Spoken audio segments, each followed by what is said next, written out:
Bank Dunia resmi menetapkan Vietnam dan Filipina sebagai negara berpendapatan menengah ke atas atau upper middle income countries.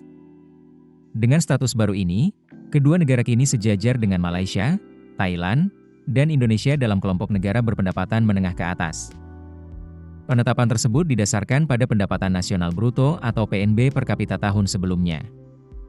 Menurut klasifikasi Bank Dunia, sebuah negara masuk kategori berpendapatan menengah ke atas apabila memiliki PNB per kapita antara 4.636 hingga 14.375 dolar Amerika Serikat. Bagi Vietnam, pencapaian ini datang setelah mencatat pertumbuhan ekonomi sebesar 8% pada tahun lalu, menjadi yang tertinggi di Asia Tenggara. Kinerja tersebut ditopang oleh meningkatnya investasi asing langsung, perpindahan rantai pasok akibat perang dagang Amerika Serikat dan Cina, serta kuatnya ekspor ke pasar Amerika Serikat. Pemerintah Vietnam bahkan menargetkan pertumbuhan ekonomi rata-rata 10% hingga akhir dekade ini. Hanoi juga bercita-cita menjadi negara berpendapatan tinggi pada tahun 2045. Untuk mendukung target tersebut, Vietnam menggulirkan berbagai reformasi ekonomi dan mempercepat pembangunan infrastruktur, termasuk proyek kereta cepat senilai sekitar 67 miliar dolar Amerika Serikat yang menghubungkan Hanoi dengan Ho Chi Minh City. Sementara itu, Filipina mencatat pertumbuhan ekonomi sebesar 4,4% pada tahun lalu. Meski lebih rendah dibanding Vietnam, angka tersebut tetap diraih di tengah tantangan besar, mulai dari topan super hingga dampak El Nino yang menyebabkan kerugian ekonomi. Pemerintah Filipina menegaskan tetap berkomitmen menjaga pertumbuhan yang inklusif serta memperkuat fondasi ekonomi nasional. Tahun ini, prospek kedua negara juga masih positif.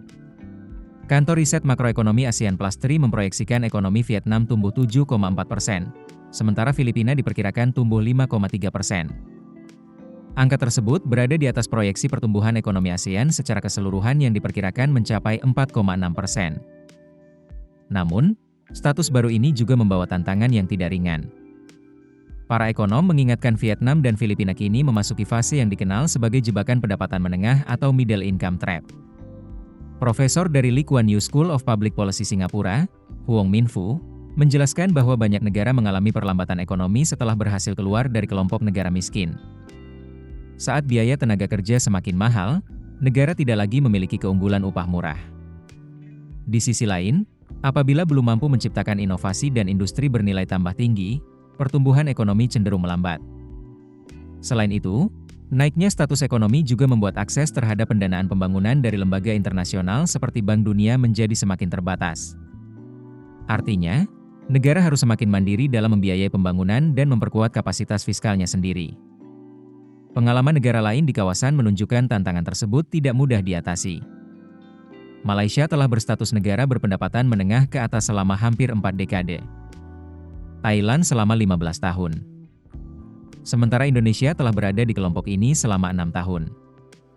Namun, ketiganya umumnya mencatat pertumbuhan ekonomi jangka panjang di bawah 5%. Karena itu, para ekonom menilai Vietnam dan Filipina perlu mengandalkan produktivitas, inovasi, serta penciptaan industri bernilai tinggi agar mampu keluar dari jebakan pendapatan menengah dan benar-benar naik menjadi negara berpendapatan tinggi di masa depan. Keputusan bisnis terbaik datang dari data, bukan tebakan. Mudah berlangganan Business Insight dengan subscribe with Google.